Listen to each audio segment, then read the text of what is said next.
Let's meet our next potential fooler. I'm from Taipei, Taiwan. I started with card magic when I was 13 years old, just because it's more affordable as a kid.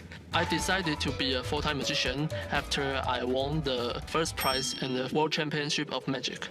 I think there is a connection between board games and magic. You tell the players very simple rules and people will have fun. It's the same in magic. It must be clear and simple for the audience to enjoy the trick.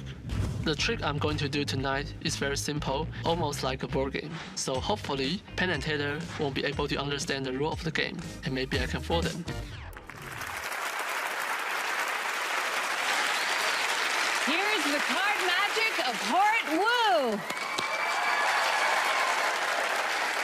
Some people say that magic is just the science we yet understand. What I'm going to show you today is magic, but could be science in the future. So I'm not here to fool you. I'm here to enlighten you. Now, with this pack of cards and this lamp, I might be able to do something very interesting and experiment. Now, let me show you what this is. This is blank cards. It's not even playing cards. As you can tell, they're all blank. They're all blank on both sides, like this. But there is something very, very special. In the card, you can see there's a frame. And inside the frame is where I can absorb the energy of light. Sounds creepy, let me show you. Now, let's start with red. If I put the card underneath the red light, the card starts to absorb the energy. Like this. You turn red from blank. Thank you. Now, to show you again, like this, it goes in blank, and it comes out red. Now, I know, maybe it's too fast for you, so we must do some slow motion, right? Now, let's try this. To do slow motion, we're going to change a color, like blue. This is the weak blue light, so everything will happen very slowly. Watch this. One card, blank. Put it inside the light, like this. Gradually, you'll start to absorb the energy very slowly. Just like this. Thank you. Now, actually, because this is a weak light, so if we put it back, it's easy to fade away, back to white, like this. Gradually, you will see the card goes back to white again. Thank you.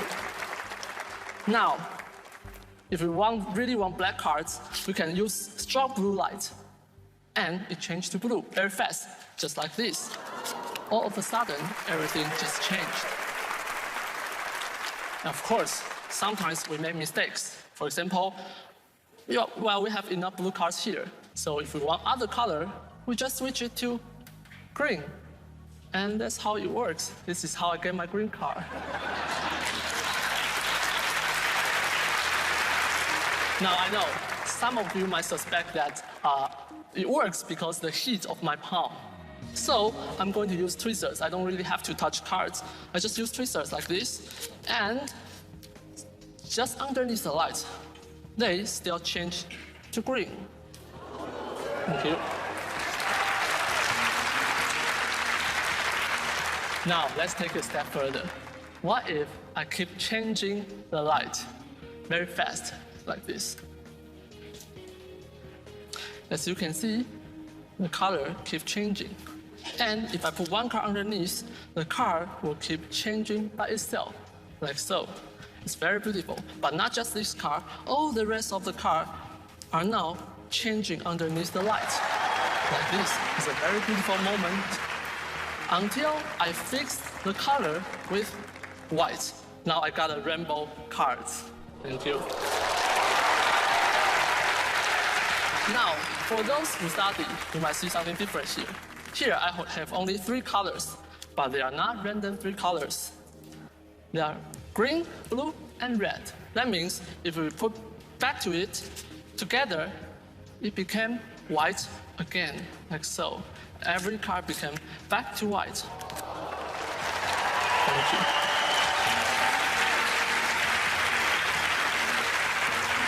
Now, I know what you're thinking. Yeah, it's easy right here because there are 3 basic colors, but here is like a mess. But don't worry, remember that white is also a color of light. It's weak now, but if we get close to it, like this, gradually you'll see the card starting to fade away, the color fade away and go back to white. Every single card, like this. Now, one more thing, one more very interesting thing. Have you ever heard of the invisible light? Also called like a radiation, microwave, or X-ray. What if I can put X-ray into the cards? Check this out. On the count to 3, I have X-ray like this. Now, you'll see that it doesn't change color now. The card became totally transparent like this. Not just one, but the rest of the deck, I got 2, I got 3, I got 4. Every single card now is transparent. Thank you very much.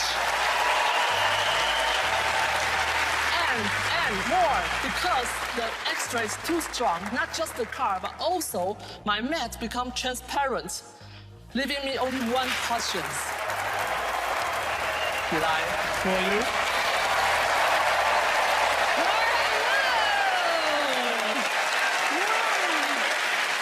You're from Taiwan? Yes, I'm from Taiwan. And is there a lot of magic in Taiwan? Actually, we have many good magicians in Taiwan, but we don't have so many theaters in Taiwan, so it's hard to find a good place to perform magic. Why do you think that is? Because in Taiwan, the audience, when they see something amazing, they'll be like this. Cool. Like this. Yeah, pretty cool. Yeah. But in America, it's like, oh, like this. You're very expressive. Well, let's see if Penn and Teller can tell us how you did your trick. Okay. All right. Oh, Penn, man. Teller. You're really good. You're really good with cards, and it's a really good routine. And even though it wasn't card magic, you were doing a lot of traditional card moves, and it amazes me that you're doing traditional card moves with rubber gloves and tweezers, which is just mind-blowing. And in terms of the plot, what we thought was fascinating was your light is your magic wand. It's the make-believe that makes the trick work. It's the cause and effect that you've laid out with a magic wand. Except magic wands never do anything.